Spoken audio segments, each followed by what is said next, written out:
The next couple of minutes are brought to you by Opera GX. Have you begun to tire of your slow, antiquated, boring browser? Trying to watch Woke Up as a Girl Syndrome on one screen, Chainsaw Man on the other, and play Honkai Star Rail at the same time, only for your computer to completely freeze up? It's time to leave memory-hungry browsers in the past with Opera GX. Need to access anime that's not available in your region? Opera GX makes it easy with its free built-in VPN. You can choose to set your location to Asia, America, or Europe. Finally, I can watch American anime like King of the Hill. And with VPN Pro, you get access to more than 3,000 private servers in over 30 countries. You can hide your IP and switch virtual locations to access the gaming content you want. You can even enable data saving mode. VPN Pro also helps you protect 6 devices with one subscription, no matter what application you use, thanks to its next generation VPN encryption. Right now, you can get 1 whole month of VPN Pro version for free until the end of the year. Just use code EGGPLANT. And with Opera's built-in ad blocker, you can keep yourself safe from all of those pesky women in your area who won't quit trying to contact you. With GX mods from Opera GX, you can customize your browser to truly fit your style. Finally, a browser that lets me choose the theme, music, and sound effects that represent my waifu. It's so easy. All you have to do is head to GX Store to find your vibe. Ever needed to pause what you're watching to look something up? Now you don't have to stop at all. With Opera GX's video pop-up feature, click the button on the left while watching, and voila! You won't have to stop watching ever again. But Orange-san, I hear you say, I'm too busy grinding Blue Archive to switch browsers, and I don't want to lose all of my precious bookmarks. Don't worry, Kawaii Viewer-san. Opera GX has an import tool that makes it easy to switch. Your browsing history, bookmarks, and cookies will all transfer over in a snap. It's also compatible with every Google Chrome extension. So why not make the switch? Use my link below to download Opera GX today. Domo arigato, thank you Opera GX for sponsoring this video. So, I have this thing called ADHD. If you wanted proof, just look at the videos on my channel.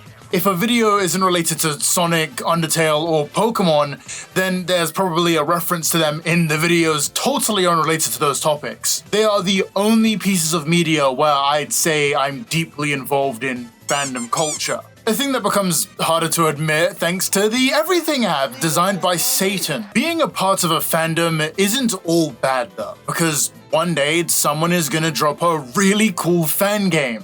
Or Sonic Omens. Pokemon and Sonic have a boatload of amazing fan games, but Undertale was kind of lacking in that department until Undertale Yellow came out. I guess there was an Undertale 2 in 2018. Wait, Undertale 2? Enter MatPat. Somehow I've managed to completely avoid watching any of his content until today, when I remembered an incident that happened 7 years ago now. Oh, shit. Where he played a new indie game on stream. His playthrough is kinda whatever, but what really got everyone's attention was a tweet put out by the developer of that game. He complained about the fact that MatPat promoted the stream as a playthrough of an Undertale-inspired game, didn't link the game so it was harder for people to look for if they were interested, and apparently got the name of his studio wrong as well. I mean, I kinda see it. With tags like Undertale 2, the stream felt more like an attempt to write off the success of Undertale rather than actually allowing the game to succeed on its own merits. What? Toby Fox came in and dropped a pretty reasonable take, and then MatPat apologized. The end. Now, Ty definitely bought oranges. Why did you talk about this 7-year-old microdrama? Well, outside of thinking the whole thing was a little funny, I wanted to talk about how I found out about the only topic of this video, Heartbound. Was it really an Undertale clone? Was it worth the hype? All of these questions will be answered in this 15-minute video. Why are we changing scenes?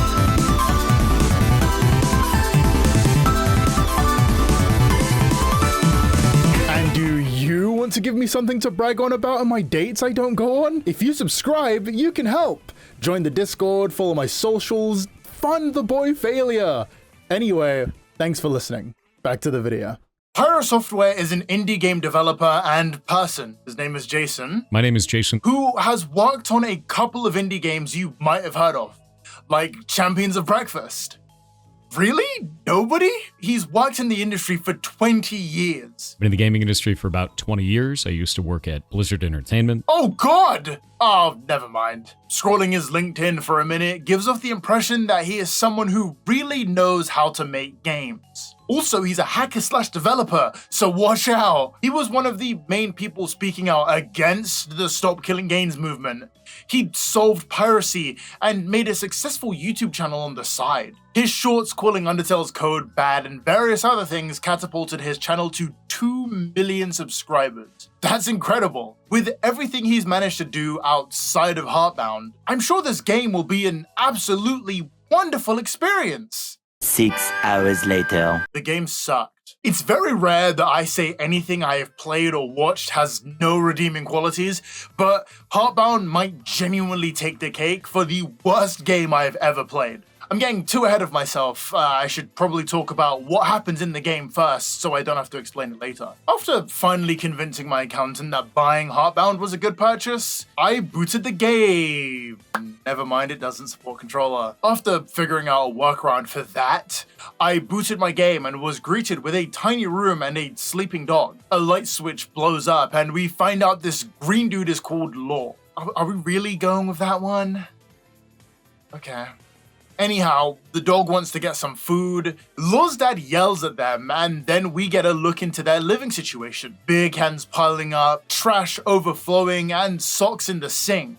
You can tell there's something wrong here. Law takes out the trash, returns home, and their dog says how great of an adventure he's had today, which is really odd because this was a really short— oh my god, he's gonna die, isn't he? Law heads to bed and wakes up to his room in a state, and his dog missing. You solve some puzzles and fight a fucking Demogorgon. You're then saved by this owl dude and transported to a totally different world. They speak for a bit and then Law gets sent to the puzzle dimension, and at the end we see Negalaw? Some guy talks to us about being full of hope before, and then Law wakes up in bed and the dog walks into the void. I'm not gonna lie, I kind of lost the plot here. You fight the Demogorgon again, and the dog is dead. The dog is fucking dead. You're then taken to another world. The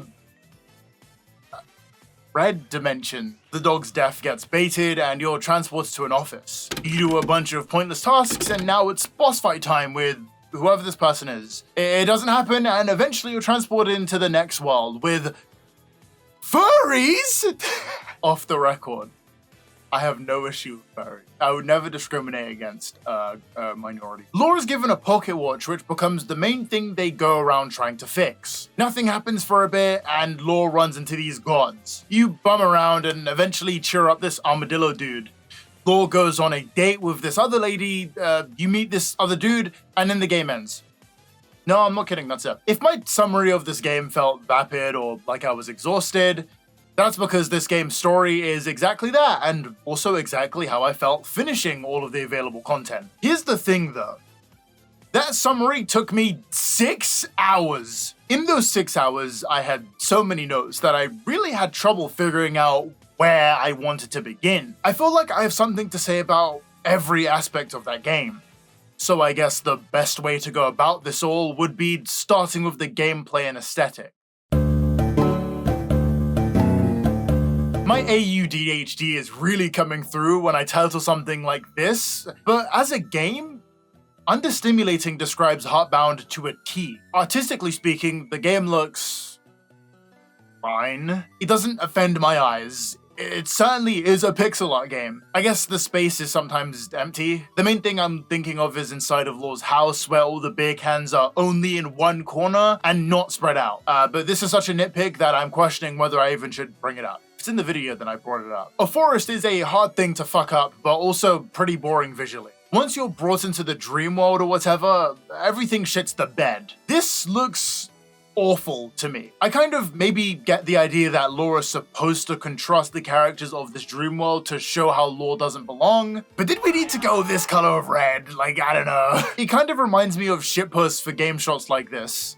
Remove Law from this image and put something like Sonic.exe in there instead, and you'll see what I mean. It gets worse as the game continues too, because the blacks are replaced with this gray, and I cannot think of a reason behind this other than trying to convey you're in a different area. Again, no other colors could have been used. To be fair, I'm kind of glad they chose these two instead of something like white at least. Even before you're dragged into an office, I want to say almost every area you're in during this game is pretty samey. The only real standout is that library that one owl dude was in. Also, fuck you, I'm not remembering his name, he literally never appears again. This game is also just a walking simulator. I want to say at least 60% of my time playing this game was just walking back and forth between rooms and clicking random characters to figure things out. And not in the way something like Tears of the Kingdom had me doing, where I was ignoring the story of the game so I could do more builds. Seriously, I still haven't been in that game. Every time I boot it, I get distracted. I was trying my absolute hardest to just finish the game, and had no clue what I was doing half the time. I walk into a random cubicle, click around, and then I'm allowed to progress. Cool.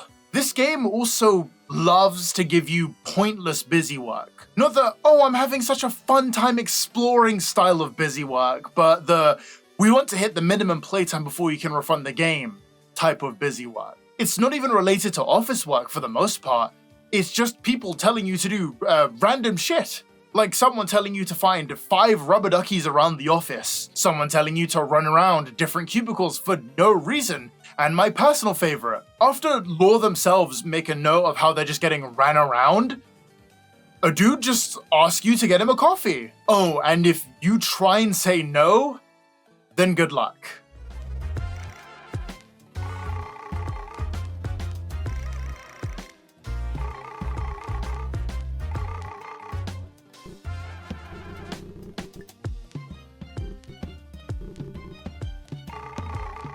My question is, what is the point of any of this? It's not building characters, as the two main people from this world are barely around.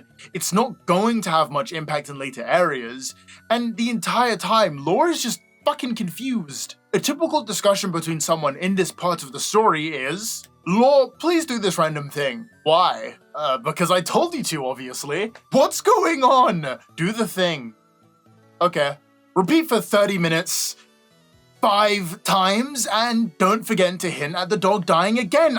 Sometimes I want to just like bash my head in a wall. I'm not even trying to say this cannot work for a game, but this is one where they want me to pay attention to things going on. They want me to be immersed in this character's life, but it fails massively of me because these characters aren't interesting enough for me to want to learn more about them. And the game clearly feels the same way, as they are given one trait.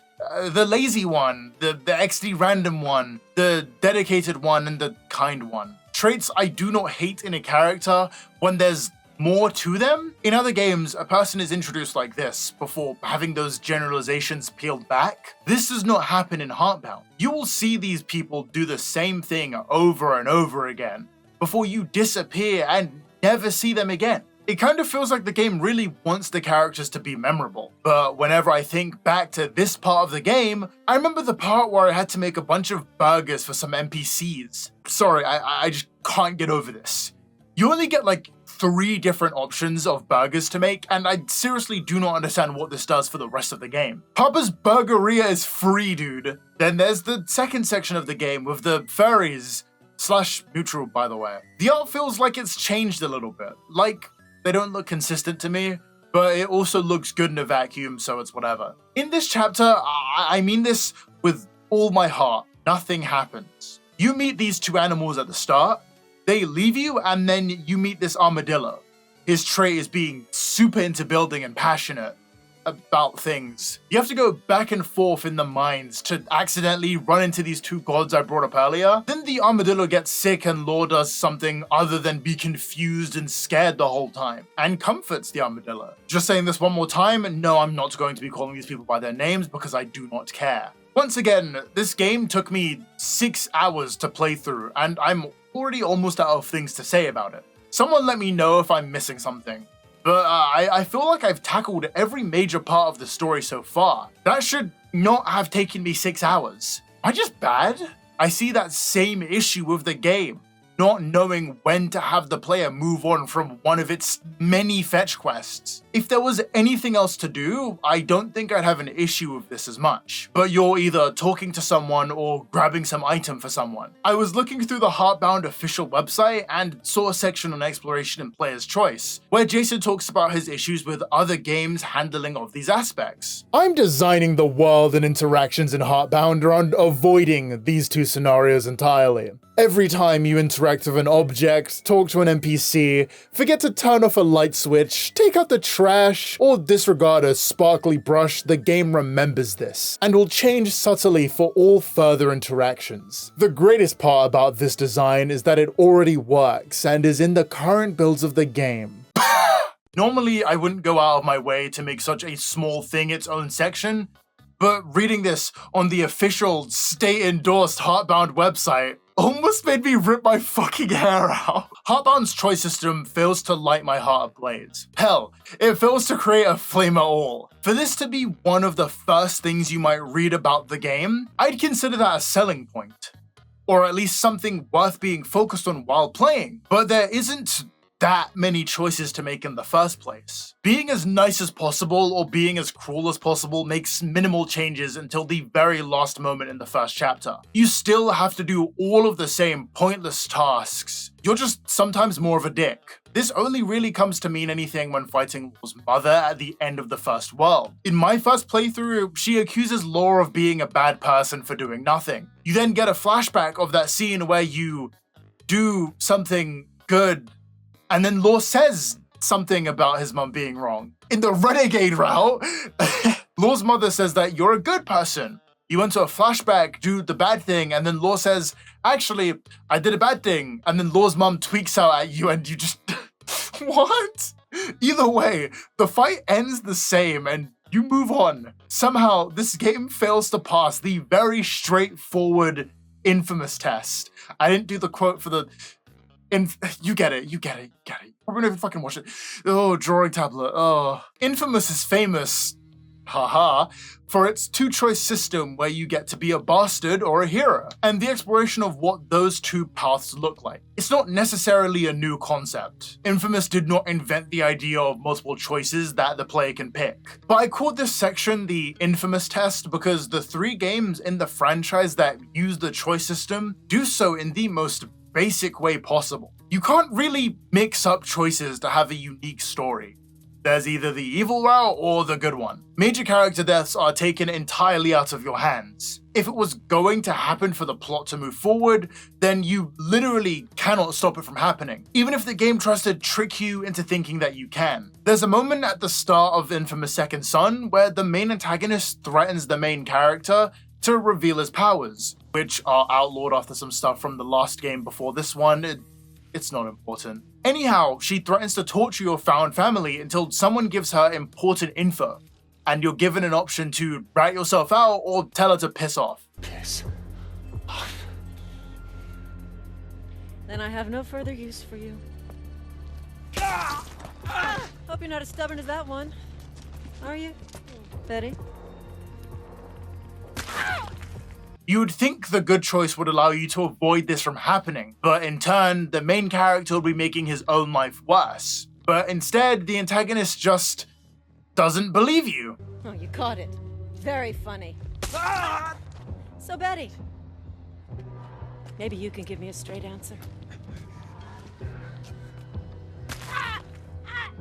So you end up in the same position either way. The game also is a little obvious on how your actions will accumulate into worse things happening down the line. In the first 2 games, the main character literally narrates to you how an action is good or bad. The 3rd game has a text box appear explaining how the good thing makes a good thing happen, whereas the bad option ruins everything and makes you a more awful person. The quests usually change from, oh, let's rough up some bad guys and save the day, to kill as many people as possible, and do it nuke them, and you get a different ending that represents the path you chose. This is the bar for entry for a game telling me my choices matter in my head, because this is the most simplest and straightforward way to convey that. Its limitations are made instantly clear and you're immediately made aware of what you're doing so you can feel like a piece of shit at the end after you pick the bad route. All you have to do is handle this system in a less hollow way, or at least a less ham-fisted one. Heartbound does not pass this bar for me. He does everything that I hate about most games with multiple choice systems, which is that they trick you into thinking any of these actually matter.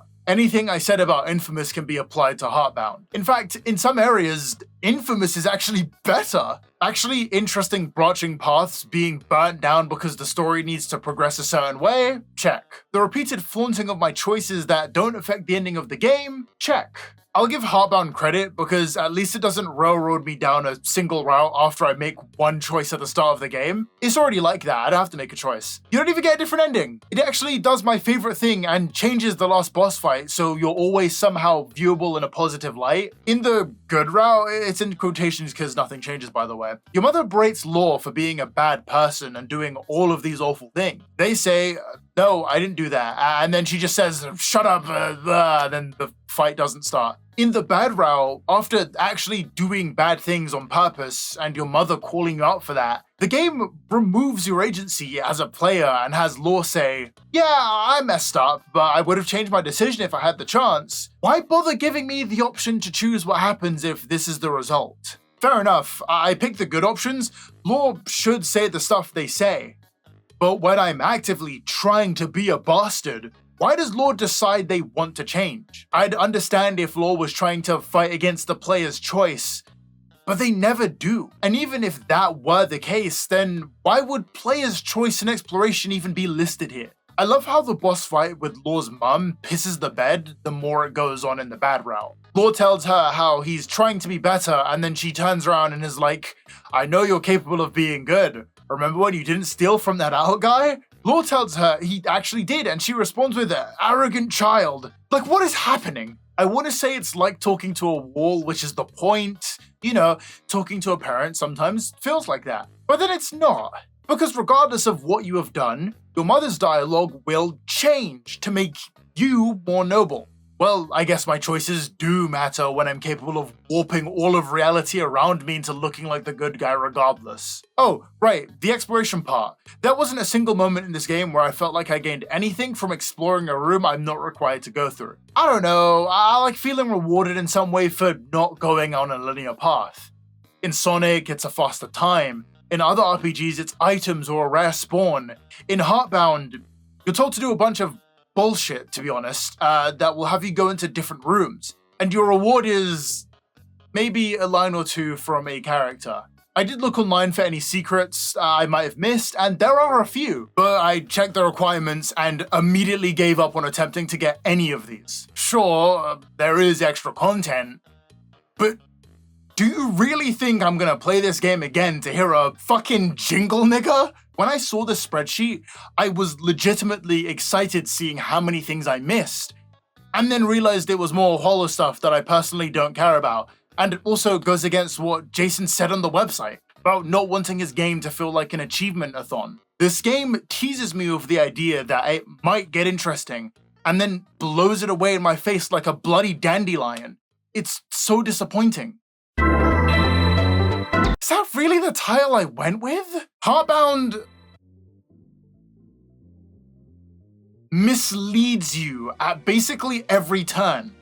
Again, no exaggeration. Playing this game is the epitome of someone threatening to do something good for themselves and then turning around and snorting another line of crack. Ty, I'll get clean this time. Seriously, this is gonna be the last hit. Oh, right, I'm talking about a video game. A perfect example of this would be the game's combat. In my 6 hours of gameplay, there is one fight. I know my summary made it look like there was more, but no. The fight in the beginning is reused. Not once, not thrice, but twice. Once in the endless walking section of the... I realized how unspecific that is since that applies to a lot of this game. Once in the purple endless walking section, but there wasn't any change in their demeanor between these two fights. But the fights ended at the exact same point and we never figure out what this thing even is. The second time is during Law's fight with their mum. The fight with Law's mum also isn't a fight. It tricks you into thinking we're about to start one before she breaks the UI and starts gaslighting you. The edging was a joke before, but this had to be intentional, right? Look, the thing I'm pointing out as a selling point in my game is about to happen, except psych, it's not! Fuck you. I can actually see the point of this intro, taking something you're familiar with and subverting your expectations. This is actually quite clever. It doesn't work here though. If you want this moment to feel important, we should have far more instances where we do see this HUD, far more instances where we are fighting. As it stands now, we do 2 of the same fights and the final one tries to break your ankles with a system you aren't attached to. I don't feel anything when the mother breaks the HUD because I barely saw the thing. What's worse too is that this battle of wills or perspective or whatever is like really boring. Not even because of the way this talk is displayed visually, but because I don't care for the antagonist. We see a few flashbacks of Law's mum being an ass. We finally meet her and she tries to convince you that you're a terrible person. You say nah and then the fight ends. Law's dad reappears and apologizes for not seeing his wife's abuse before. But Law's dad was also a dick. We never see another side to him either until or after the fact. He never even brings up the scene where he shouts at Law, and that is at the beginning of the game. The entire last boss fight feels like there was a lot of thought put into it, but making it matter by using any of the prior time was an afterthought. The final boss fight feels like it's from a totally different game, or that the story depicted in that fight was from a build of Heartbound I never got to play. It's like my best nightmare or something. That's so fucking cheesy. The combat was something Jason thought was important enough to mention on his website, and yet it made up like 5 minutes of my time. Mathematically, that's about 1.5% of my time playing the game. That's kind of insane. The second world doesn't even bother to have a fight. So was this just a shift in direction, or did Jason just forget? Was this one boss fight just too hard to program? I'm glad this game is frequently updated, but what's the point if the only thing I can do is walk around and talk to NPCs? It sounds like I'm hating on games that aren't filled with a shit ton of combat, but then I realized that my issue wasn't the fact that Heartbound is just a walking simulator, it's just a bad one. And there is no other way to prove this than by comparing it to a game you've no doubt been waiting for me to talk about.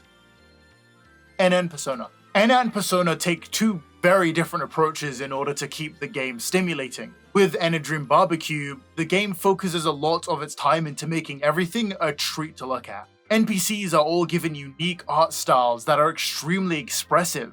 Their dialogue is both charming and ominous, and the game handles scale better than anything I've seen in a hot minute. I made a video going into detail about this. Persona has battle mechanics, but even without that, the game keeps you invested with some of the best dialogue in gaming. Characters are fleshed out to the point where you can miss vital bits of their personalities based on the earlier choices you've made. There are so many branching paths in Persona 5 that every player will have a unique experience, which makes you feel rewarded for paying attention to the characters. The combat feels even better because the social aspect is directly linked with that combat as well. Heartbound fails at all of these approaches. The game doesn't feel stimulating enough to carry the walking aspect, and the combat isn't. Every aspect of this game feels unfinished, which obviously makes sense. The game isn't finished. However, even the parts of the game that are complete feel like there are major parts of that missing, or that the writer had ideas of what he wanted to do with a character, but no way of really making it more nuanced than, hello, I'm insert character trope. This will be my entire personality while you're with me. Which is really bad when it's arguably the part of the game they needed to nail the most, considering just how much time is taken up by these other characters. Earlier, we see Negalaw or something, and throughout the game, you're randomly berated by a voice I can only assume is Negalaw. And that is so funny to me. The name and also just all of that. I can't just be allowed to make good or bad choices. I need another character to tell me how bitch made I am at every single corner. Like, bro, I get it. Do you have anything else to say at all? Oh man, that was exactly what Undertale needed.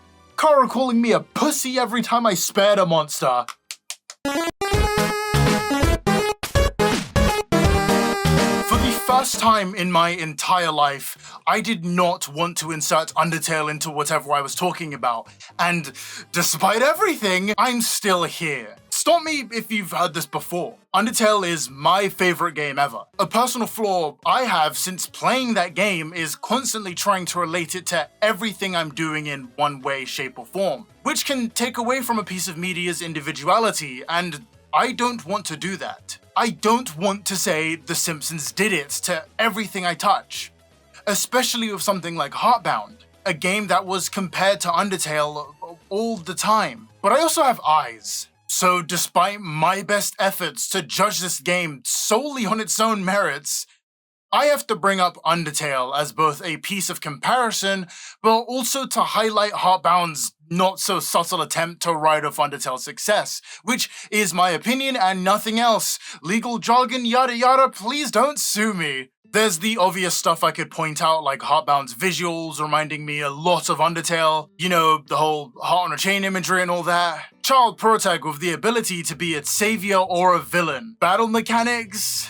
The way this game subverts RPG tropes as well gives me Undertale vibes. Of course, I don't think any of these aspects make a game a clone of the other. With the elements listed, you could make a very compelling and unique story. It's just a little eyebrow raising when certain interactions feel eerily similar to Undertale, like meeting the owl guy. It feels a lot like Toriel's first meeting with Frisk before drifting off into its own thing. Even then, that wasn't what bothered me, I guess. It was looking through the games that inspired Heartbound and there's no Undertale. I mean, there's RPG staples there. I can totally see how Heartbound came about with this list for the most part. But then I took another look at the main page, hyping up the elements of the game, and more specifically, the combat section. With Heartbound, I'm taking a very massive departure from general RPG mechanics and trying something that I feel is entirely new. The only statistic in Heartbound is Law's health, and the only progression is your skill as a player. All of combat situations involve mini-games based on the enemy you are currently fighting. You can resolve combat situations in a number of different story-changing ways depending on how you handle yourself in those mini-games. But that's just Undertale's battle mechanics.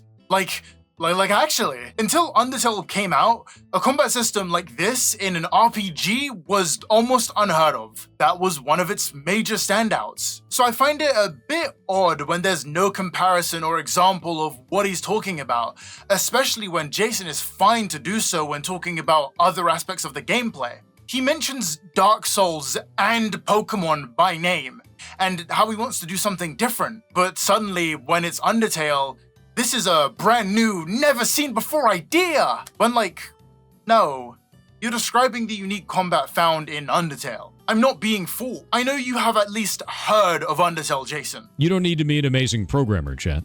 Do you know why? Because Undertale exists. Undertale is one of the worst programmed things that I have ever seen. It is horrible. There are rooms that have hundreds of if statements in a row checking the same value, and then it sets the value to 0 and then checks it again. All of the dialogue in all of Undertale is in a single switch case statement, thousands of cases long.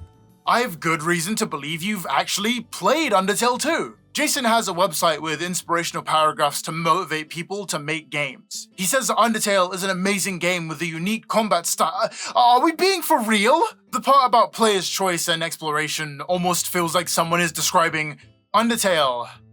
For some reason, who knows? But then there's no mention. Just Jason glazing this amazing system he's created. That doesn't work as advertised, by the way. There exists the possibility that this is all a major coincidence. Jason could have come up with these aspects of the game by playing the RPGs of old and wanting to subvert the tropes that were common in the genre. All of the Undertale similarities simply came about by a person being inspired by the same games. Okay, let's pretend that's true for 2 seconds. Even if that is exactly what happens, I don't think Jason really understands how to deconstruct something he likes. It was a point made on OSP's detailed diatribe about Superman. I don't remember if it was a comment or something the two hosts said, but basically someone said that to make a truly good parody of something, you must be both intimately aware of how that thing works and also have a liking for whatever you're parodying. And I mostly agree because I know exactly what happens when you make a parody driven by hating on things. It's The Boys comic.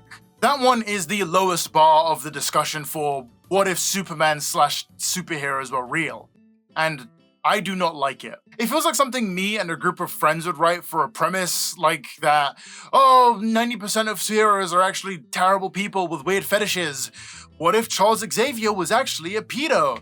Ha ha ha, so funny. Just Stop made a video defending a lot of the comic's choices, and while I understand where he was coming from, I could not shake the idea that this was a very spiteful take on heroes from someone who doesn't like them all that much. The reason I bring up The Boys is because it's a great way to highlight an issue with many deconstructions of popular tropes. Garth Ennis thinks superheroes are dumb and beats this idea over your head for most of the comic. That's only ever made me respond in one way, which was, but I like superheroes. A version of the what if superheroes were real idea I kinda like is The Incredibles. You can see the love of the media everywhere, but they aren't scared to also poke fun at some of the more camp aspects. Like how capes would be quite silly for a superhero to have and only get in the way. The realism comes from the fact that these people aren't super 24/7. Most of them have lives.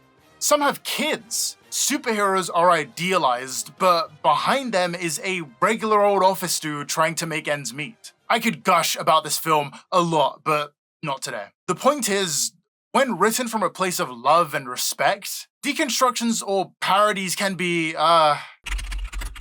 spectacular. Something capable of standing on its own 2 feet, but not able to exist without the media that inspired its creator. That's some fucking art, and unfortunately this game has taken the former example's route for deconstruction, which is, I don't like the thing, so I got rid of it, and I did this way cooler thing. I made a multiple choice system that doesn't feel like achievement hunting, except I don't find the characters engaging enough to properly engage with this system. I solved an issue I had with items in other games by tying powers to triggerable events in combat. There is one fight! Before I regress into complaining about that again, I guess my point is that it's very easy to make a very lazy deconstruction, or one that misses the mark because the writer doesn't understand that these tropes are reused so much because they're just good. Heartbound attempted to break down aspects of RPGs the writer found boring or bad for his game. And I think that's a good thing, but in execution feels like someone hacking away at parts of a game they don't like, and not really caring about the massive hole they've left afterwards. Or that these changed parts of the game were an afterthought because the dude wanted to be like Toby Fox, but not really, guys. Do you remember that was what I was talking about? Warping back around to the point of this section, I wanted to draw all of your attention to an interview Jason did when Heartbound first started to blow up from GameDeveloper.com.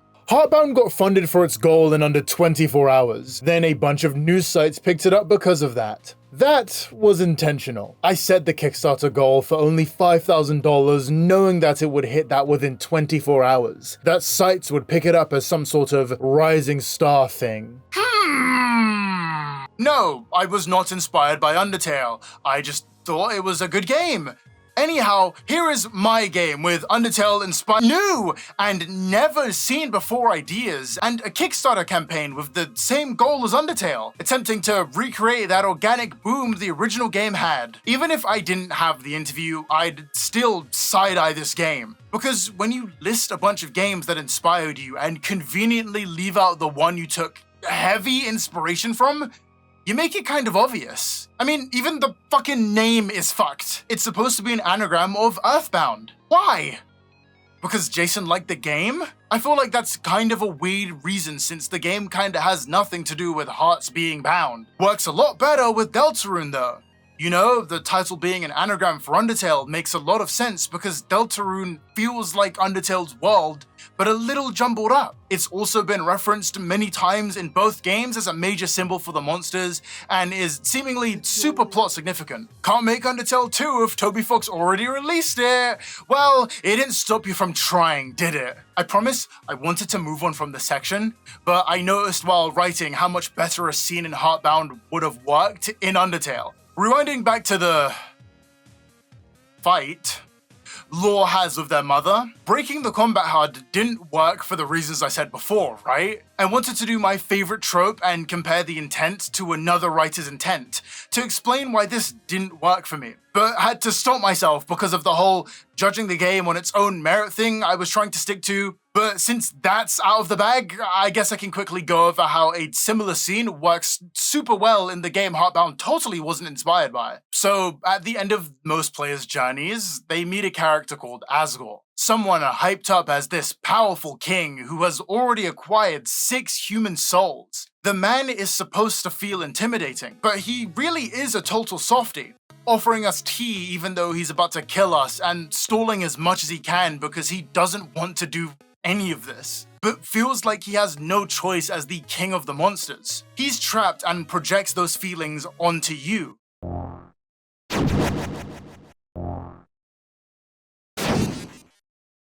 This is a big deal if you've engaged with Undertale's mechanics, because you've spared a bunch of people by now. No matter how hard the fight, there was always a non-lethal option. So when Asgore takes that button away, the button you've relied on oh so many times so that both you and your enemy got to live to see another day, the conclusion Asgore has drawn is simple. One of you is dying in this hall. A similar thing occurs afterwards with Flowey. You spawn in an empty room, the only thing present being your save file, something that has been with you your entire journey, something you have gotten so used to, and Flowey destroys it, filling you with a horrible feeling of dread. A dread that you are no longer in control of how things are going to go. Heartbound does something similar. I mean, totally unrelated here too, and it doesn't work for me because there's none of those subtle tricks Toby Fox used to make us care about these things.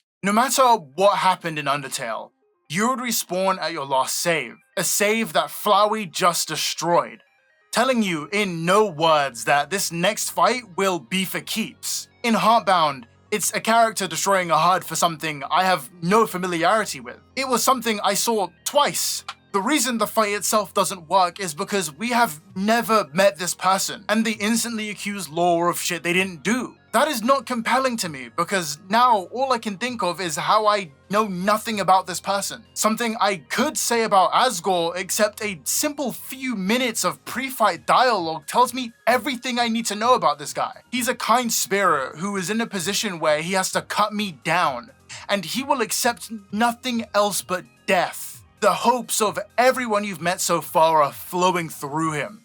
The Underground's sole hope in finally freeing themselves and allowing everyone to see the sun again. It's hard not to get swayed up in all of that burning determination. Law's mother was mean in a flashback. No mention of her from anywhere else. No connection to her and the other NPCs in the game.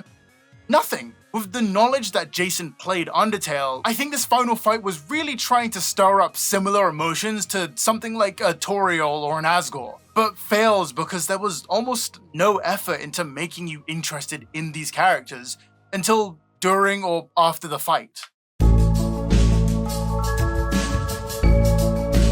I hate to say this because Jason could have really put a lot of work into this game, but to me, Heartbound feels like a very cynical take on Undertale's reputation and popularity. It feels like someone saw the success of Undertale and thought they could do something similar by taking inspiration from the same places and deconstructionist RPG elements, which, to clarify, isn't bad. My issue is when that person refuses to even acknowledge the game it's clearly ripping ideas from by name in interviews. In an interview with Jason admitting he jacked that game shit. I feel like most people are quite happy to talk about their inspirations. Jason seemingly is fine to do so himself, which is what makes the lack of Undertale from this list a bit concerning. It's fine if this game gets popular with Undertale, but the idea that something Toby Fox made inspired Jason to make Heartbound is something he clearly wants to avoid entertaining. As if his game would be lesser if he even mentions the game in the same sentence as Heartbound.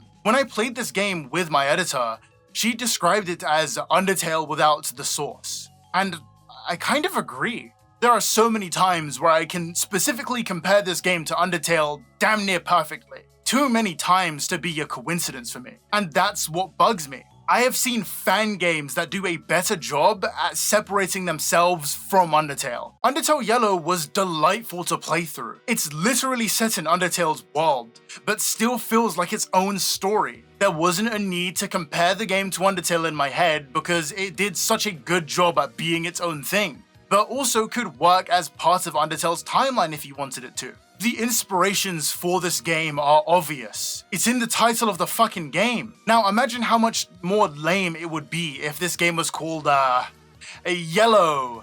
Any legacy characters from Undertale were replaced with something else, and also the creators of this game did this all on their own. Their only inspiration was, Mother 3, please donate to our $5,000 Kickstarter. It isn't lost on me how much of a tinfoil hat theory it is that respected game developer Jason Pirate Software would do something like this, but I guess it's just a vibes thing. Unfortunately, we live in a world where dogshit CEOs will walk over the actually creative people who work under them, steal their ideas, and slap the company logo all over it. Marvel's, Disney's, Sony's, Insomniac's Spider-Man 2 video game uses a lot of material from Danny Cates and Brian Stegman's work on Venom. They weren't paid for the use of their material. They weren't even credited. But big thanks to Marvel for their ideas. It's nothing new.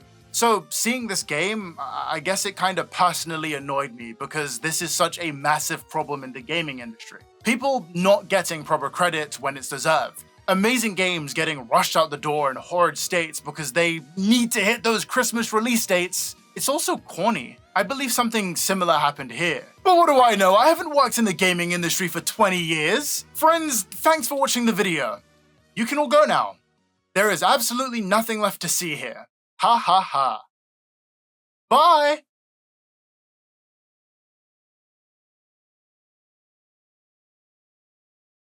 Okay. You see, what I did there was a reference to a video I really liked. I mean, I've come up with this unique and amazing transition into the next segment of my video, and no one has ever done that before! So originally this was where my video ended. I talk about a game I didn't like and move on with my day. Until I realized just who made this game. Pirate Software and the dude who made Heartbound were two completely different people to me like a month ago, until I was talking to one of my friends about the video. Yeah, I have friends in the real world, hard to believe I know. Anyhow, I was running some ideas by them, and then they said, wait, Pirate Software? Like the everything wrong with Stop Killing Games guy? I had then realized I made a massive mondo mistake in writing this video. Because the Jason I worked at Blizzard for 7 years Pirate Software's rabbit hole doesn't just stop at Heartbound. To fully explain this part, I want to also just say maybe the coldest take known to man. I like owning the things I buy.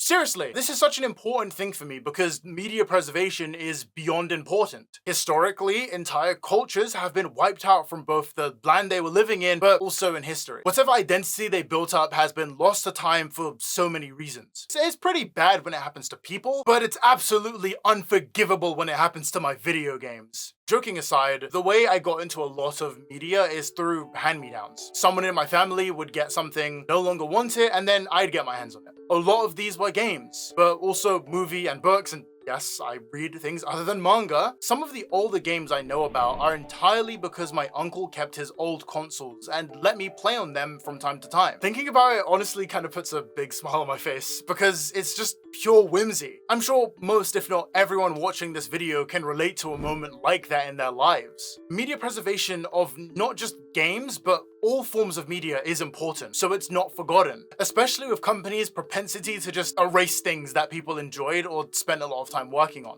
Every year there's talks of something getting cancelled. First thing that comes to mind is Batgirl's live-action movie being just deleted, which is fucked. In 2025 though, we have something I'd consider even more cruel. Companies releasing these games as a live service video game.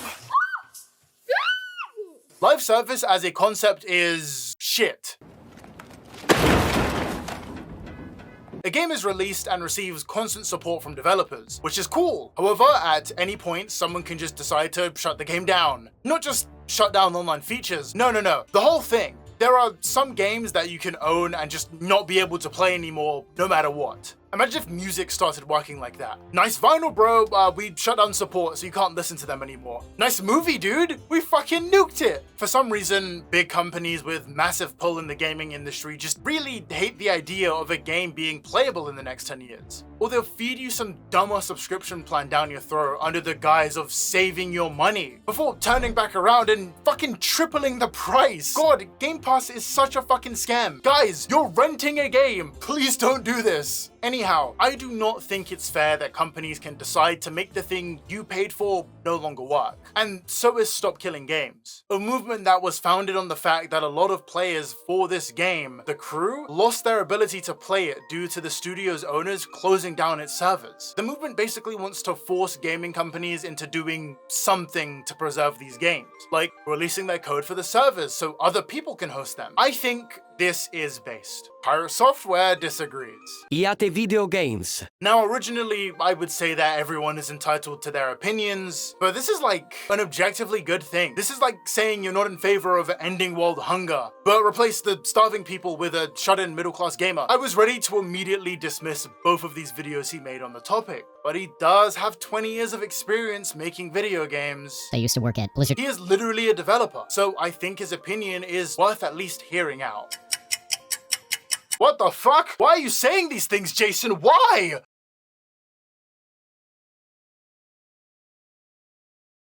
This is Accursed Farms, the head of the Stop Killing Games movement. He has been handling a lot of things behind the scenes to even make this possible, and then made a video talking about that process. Jason then came in and dropped his takes on the movement, but to stop myself from repeating myself, I'll be summarizing his points the best I can, then talk about my objectively betterer takes. What a hard word to say. Betterer. It's incredibly important to me that we keep making games and that the next generation has the tools to do so that our medium doesn't die out.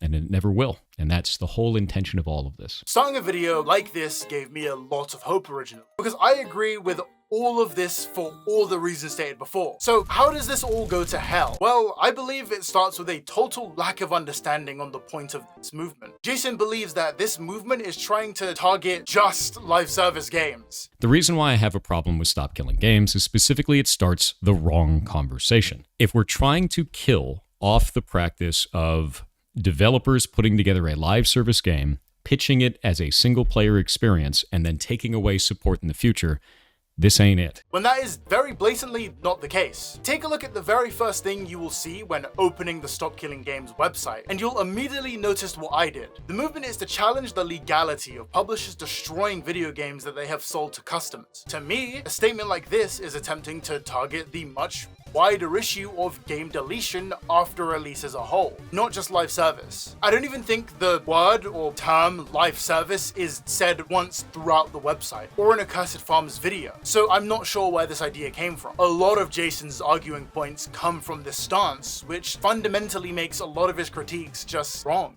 This isn't always possible in all video games, and it doesn't call out the specific practice that this is supposedly trying to defeat. It is incredibly vague and will damage all live service games. Well, the reason it's being described like that is so companies can't argue insane semantics in court if they do break this hypothetical law. I can find a single example of some of the bigger live service games like Fortnite, Overwatch, or Marvel Rivals using the term live service. The process of getting the problem actually solved would be put on pause while people figure out a legal term for live service. It's a total waste of time. Jason then talks about examples of games that could no longer run after losing dev support. And this is another one of those false nukes that I find myself repeating 5 or 6 times in my actual notes. How would you keep League of Legends in a functional playable state? Well, you wouldn't. That game sucks. You'd have to re-architect the entire game. The game is what is called client-server.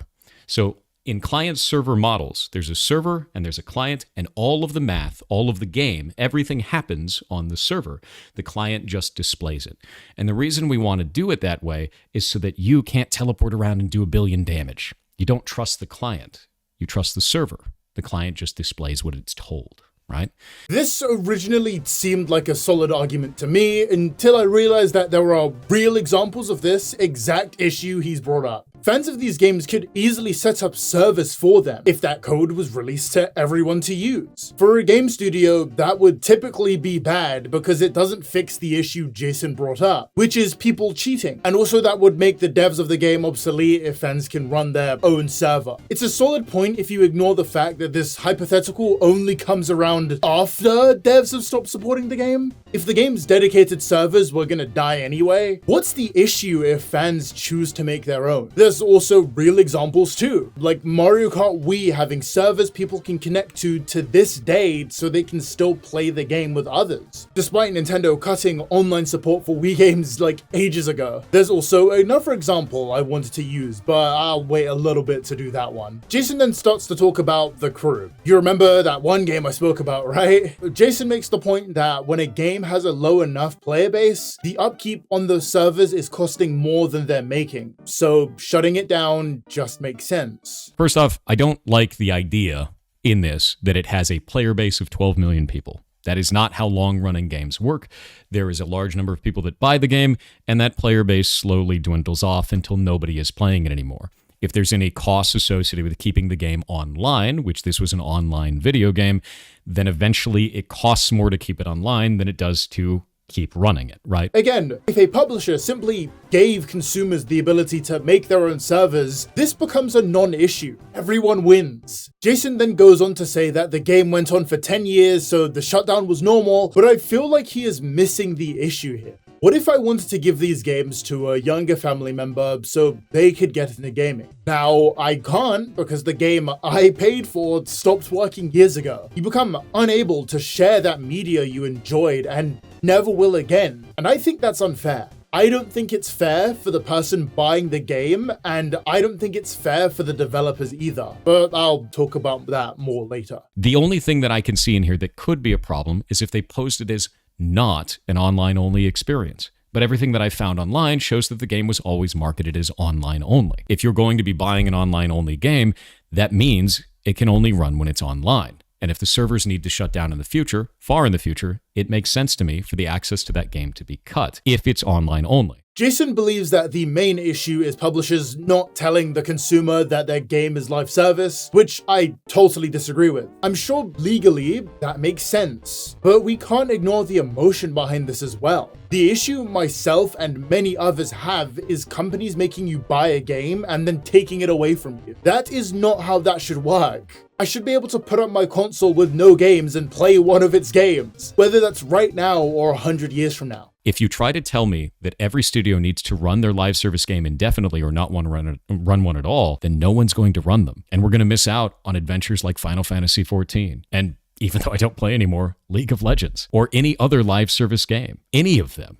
You're talking everything, like even phone games, as funny as that is. A lot of people don't realize that phone games require online-only activity. What about things like Pokemon Go? What about stuff like Monster Hunter Now? What about any of these? We'd never get any of them. And that's why I think this needs to not be vague. It needs to be specific about the business practice it's trying to defeat, which is specifically companies that are doing this under the guise of it being a single-player game, but adding online-only functionality that is not necessary and doesn't add any gameplay elements. That's the problem. This perfectly shows how much the message failed to connect with Jason. A lot of what he's talking about just isn't the way any of these ideas are being presented on the actual Stop Killing Games website. Even on his stream, there was no wish for devs to have to indefinitely maintain their servers. But Jason builds this entire clip on that being the case before then deciding what the problem actually is. The problem here is not devs not being honest about the performance of their games. It's the fact that games are being deleted, and somehow this totally flies over the dude's head. The rest of the video is him talking about the actual problem before describing a totally different thing. It's kind of funny watching these clips back because it feels like Jason is watching an entirely different issue unfold. A lot of old man yells at cloud vibes. Why did I write that? The entire video repeats the same points, and I don't want to waste more of everyone's time with this, so I'd like to move on to his second video and an issue I had throughout this entire first video. I was legitimately annoyed at Jason's takes, and I couldn't shake it, which is weird because I usually just ignore everybody unless they agree with me. I want to clarify that that last bit was a joke. There was something about this video, aside from the bad takes, that was really grinding my gears, making the old blood boil, and I figured out why with the start of the second video and the fucking whiteboard. I'm gonna let this entire clip play out. I want to see if you notice what I did. So let's discuss the most common requirement of the initiative, which is games have to be left in a functional, playable state. Now, what happens if that game is a online-only live service game? Well, if you want that to stay in a functional, playable state, that means the devs have to release either server binaries or somehow carve off the game to be a single-player experience now. Some way to keep it functional and playable, right? Now, many of you are requesting, yes, I should get the server binaries so that I can go and make private servers for this. But that doesn't make a lot of sense in the real world. And the reason why is because it leaves developers open to abuse. So let's explore that a little bit. Let's say that you made your own video game and you made a live service game. Maybe it's an MMO, maybe it's something else, right? And let's say that I want to monetize that game, but you don't allow monetization of the game by any other party. This makes sense because most creators don't allow for that. You can't just take someone else's art and profit off of it. Normal, right? So then I go, well, how am I going to force you to do this? Under this initiative, you would have to release the server binaries or keep the game in a functional, playable state at end of life. So I hit you with a ton of bots. I hit you with a ton of exploits.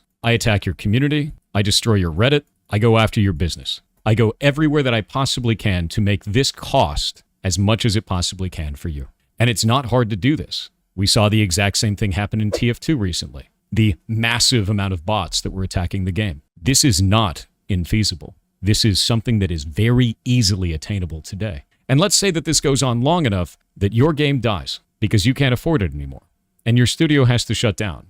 At end of life, you now have to release those server binaries to keep the game in a functional, playable state. At which point I take those, I create a private server, and I monetize it. This is where everything clicked in my head. The moment I realized that Jason has no idea what he's talking about as a developer. This hypothetical is so ridiculous to me that I thought it was a joke. The idea that someone can dismantle an entire game's player base by attacking the game with bots and harassing their Reddits is kind of ridiculous. Ignoring the fact that some publishers will happily leave their servers in abysmal states for years and do nothing about it, all of the things Jason said were issues have already been issues since online gaming became a thing. It's never caused a publisher to shut down before, so I'm not sure how it would now.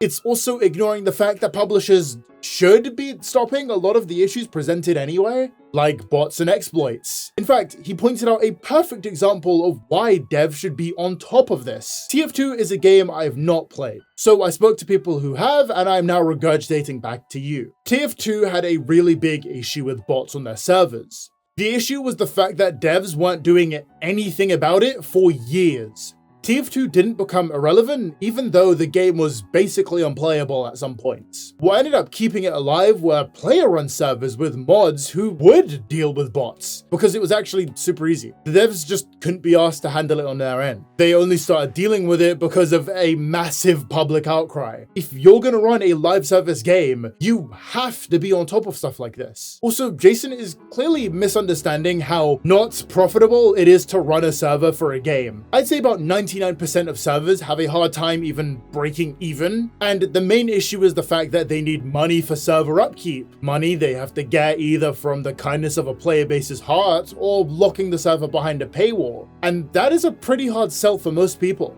because servers used to be free. Not to mention how live service games kinda die once they stop getting updates. TF2 being the exception, but let's look at something like Omega Strikers. Super popular until it stopped releasing updates that added new content. It's gonna be the same for anyone attempting to profit off a game in this manner. Also, like, what if, I don't know, the studio sold someone a server so they can get money back on that while having to do basically nothing? Like, all of that upkeep would still be handled by these people, and then the companies could still rake in money from the IP. There's many ways that this could still work, and it's kind of odd that he kind of intentionally doesn't think of that. It's a total logic issue. This hypothetical could only come around if a large amount of the player base all decided to get in on this, which is just not gonna happen. The way Jason talks about this, I'll be honest, insane hypothetical is riddled with this weird paranoia and also underestimation on how solid most live service games are at stopping toxic behavior. The other day, I put out a video called Stop Killing Games, saying why I would not support the initiative. Overall, it was actually quite positive, and I received hundreds of comments from developers thanking me for putting it out because they can't speak publicly while they're at a business or a job elsewhere. So I am. So let's discuss the most common requirement of the initiative,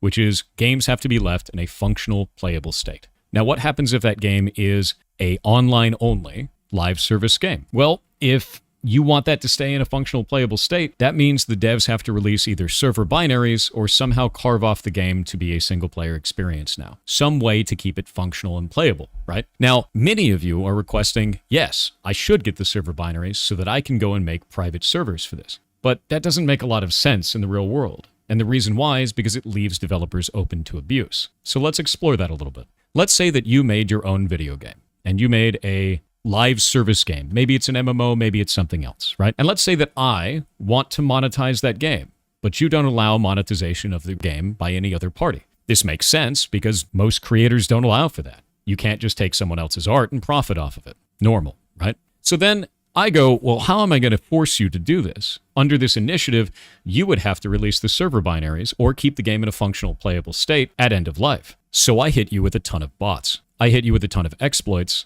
I attack your community, I destroy your Reddit, I go after your business. I go everywhere that I possibly can to make this cost as much as it possibly can for you. And it's not hard to do this. Like, it's really not that easy to do any of what he's talking about. If it were, people would have done it. Do you really think people need a financial incentive to ruin a game? Seeing from how many games I've lost in Rivals to legitimate throwers, I'd say no. This only made me question why Jason would come up with such an impossible hypothetical in the first place for a legitimately amazing solution to the problem. When a publisher doesn't want to work on a game anymore, release it to the public. Jason has an issue of this because of the fact that people could make money off that. Oh, I get it now. The reason you didn't even bring up the positive outcome of a publisher being forced to do this is obvious. There's a world where someone else is making money from something I discarded, and I don't like that. I need to rationalize that as a definitely not paranoid nightmare I once had and say that this is gonna ruin gaming by causing the same issues that already exist. Guys, they're gonna profit from the thing I own. The hackers and the Redditors, they're gonna ruin me. That's my IP to sit on and do nothing with. And there it is. The reason I could not wrap my head around these videos. It's not an indie dev talking about this topic, but a CEO. I'm serious. Everything he has said negatively about the movement is rooted in either the financial, legal, or statistical aspects. This is bad because people could hypothetically profit off a game that stopped getting support. That's my money not to make. This gives people a legal way to shut down video games, which isn't true. If it's illegal to do these things now, this new law would not change that. Harassment is still a crime. Cyberbullying is still a crime. Well, running a game on a private server isn't game prevention. You're not bringing it back at its peak player base. You're forcing it to run on in a dead state. Based on the fact that he didn't understand the movement in the first place, I am not surprised that nearly all of his points were weak on a foundational level. Jason's points are good in a boardroom talking to higher-ups of a company. I can see how all of these make logical sense for a business to not want Stop Killing Games to get these laws passed. But at the end of the day, the biggest aspect we need to be focusing on is passion. Games are an art form, even live service ones. The way you and I might feel about a game is totally different, and that's what's so exciting. This shit means something to people that play them. It doesn't mean anything to the people who see low player counts and delete the game from existence. Imagine that something you worked on for years is released. You probably weren't paid anywhere near enough money to justify your countless sleepless nights to get it ready on time. People love it, but as time goes on, the player count drops and someone who had no involvement in the creation of the game decides to pull the plug on it. Not only will you have to stop working on the thing you made, but you can never experience it again. All of that work is gone, intentionally made to be forgotten. That isn't fair. That's what this movement exists to stop. Jason says a lot of developers reached out to him to tell him how they agreed with this video and how they couldn't come out themselves at the risk of being fired. And Whether you believe that or not doesn't matter. Him pointing that out doesn't even really mean too much either, because there are countless devs who have come out in support of Stop Killing Games. At the end of the day, I can only speak for how I feel on this topic, and I think we shouldn't always focus on that bottom line when trying to make art, because that usually ruins it. That's something we all have to protect. Also, how are you against something like this but fine with emulation? I know for a fact you did not play Mother through an original hardware, bro. At this point, I realized I was not a fan of Jason. I worked at Blizzard. I used to work at Blizzard Entertainment. Pirate Software. I think this is a harsh take, but he feels like a grifter to me. I mean, he didn't even work on games at Blizzard. He helped with security and playtester stuff, which I would think is totally different to how he talks about his time at Blizzard. The year Heartbound began development was the year he actually started programming and releasing games, one of which is Champions of Breakfast, the game that solved piracy. And if you look at this, we have 160 achievements for it, and all of them are very simple. The way that I did this is quite funny. I tried to find a way so that our game wouldn't get pirated, because it'd be easy to pirate it. We knew that you could break Steam DRM very quickly. This is your save file. When you first start the game up, it actually checks what achievements you have, and it unlocks powers based on your achievements. This is actually the save file for the character, so you can't pirate it because you can never use the achievements. It made it unpiratable, which is deeply hilarious to me. What? Tying a game save to Steam achievements is hilarious because, I don't know, what if Steam goes down? Fuck, many people have already cracked the game. The first thing that comes up when you look for the game is piracy and cracks. I am not encouraging people to pirate this game, by the way. Every time I look into more of the stuff this dude has said, I am dumbfounded at the stuff I find, but then conclude my freak out by saying, to be honest, it makes sense. I do want to say that I don't think Jason is a bad person. Me disliking him does not make him Hitler or whatever. This video doesn't exist to try and tell people to stop supporting him or to hate him, but because, I don't know, I thought all of this was mildly interesting before becoming very interesting. And look, I ran out of my ADHD medication weeks ago. I need to do this. So after about, what, an hour of talking about this guy, my summary is that he's someone who assumes he's right about a thing before coming up with reasons behind it and isn't really open to hearing others out. Before then going on a rant about how he worked in the gaming industry as a janitor for 20 years. He is mondo unpleasant, but I still can't leave it here. We have to talk about World of Warcraft.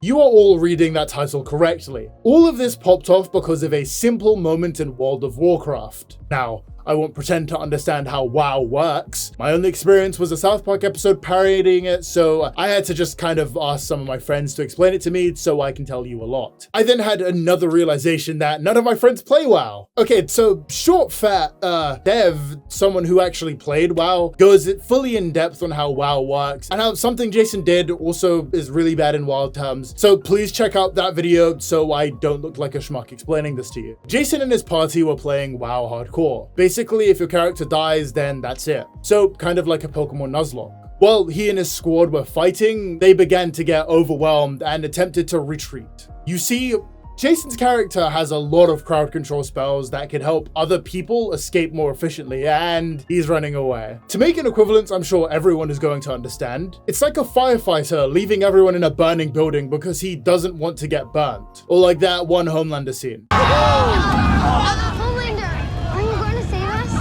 Sweetheart, of course I'm gonna save you. You betcha. I'm gonna save everyone here. Don't worry about it. What makes it funnier is the fact that when he's questioned about this decision, he says he ran out of mana. Snappy, just run. I can help that. Yep. Pirate, why are you walking, bro? What are you talking about? Why am I walking? Look at my mana. While burning the rest of his mana and having potions that could restore said mana. Now, I'm not gonna pretend that this is more than a simple gamer moment. I've had many of these in Marvel Rivals. Look, I'm not fighting, I'm healing and assisting, you know? I just don't think Kelvin's doing enough of the amazing damage with some Dude, I don't think you have damage boosted me even by accident. I don't know what you're talking about, bro. I've been giving you damage boost and heals the whole game. Like I do nothing wrong, and Kelvin hates me for it. You know, it's kind of crazy when you think about it like that. What 6K? And you were talking so much. However, in Rivals, my account is not facing deletion if I die. It's facing deletion for other reasons. A lot of time went into this, and now these people have been reset to 0 because of a misplay. It's pretty straightforward to just say, my bad, after cooling off a little bit. But Jason did anything but this. He blamed everyone on stream. You weren't paying attention to party resources, you overpulled, and you weren't paying attention to where the boss was. That's not on me. He made this long-ass tweet blaming everyone for making mistakes, and also lets us all know that he was an ex-Blizzard employee, so he probably knows more about the game than... This has gotta be rage bait. Anyway, this is like a nothing burger. Having insane levels of copium over a video game is nothing. So why do I bring this up? Well, because Jason's demons were finally in a position to fire back. At this point, the WoW incident had caused many people to start to look through other things Jason had said. Other things they could use to tear him down for being unlikable. And that's when he appeared again. So, Stop Killing Games was in a limbo state for a little bit until Accursed Farms saw blood in the water and basically used the WoW incident to revive the movement. Oh, and people pointed out the many instances of Jason cheating in games, but like, not really. He would pretend to blindly play a game and then pull up a guide, which is the most whatever thing on the planet. I'm not shocked that Jason, I worked in World of Warcraft. I used to work at Blizzard Entertainment. How could I ever make a mistake in a video game? Pirate Software, would hide the fact that he used a guide to solve a puzzle. The normal approach for this is to just be open about that. This is such a hard video to write, to be honest, because there are issues I have that I wanted to look more into, but then every time I do, I find something slightly annoying that I should not talk about. But then those small incidents like pretending not to look up guides on stream is such a perfect encapsulation of how Jason carries himself. He's so Reddit. What the that's the fucking conclusion? Anyhow, Moist Critical stepped in, and I believe this is typically the end of someone's reputation on the internet. It would only get worse when Jason Heartbound Chapter 3 Tomorrow Pirate Software leaked screenshots and... So, at the time of writing this video, it is safe to say that Jason, Blizzard's strongest janitor, Pirate Software's reputation is in the toilet. It seemed like every major avenue that he had touched needed a third party to come in and peer review his work, from his games to his takes on YouTube. Fuck, even something as simple as a blind playthrough of a game. It feels like everything he does needs to be analyzed with the finest microscope available. While some are reveling in the takedown of Pirate Software, I'm kind of just put off by a lot of what I've told you in this video. For me, I thought talking about Heartbound would be fun. Then everything else snapped together perfectly, and I ended up making a video that was way longer than I ever could have hoped. There were parts of this video I considered cutting because of how small they felt next to everything else. But I think even a passing mention of a lot of this was important for the final part of this video.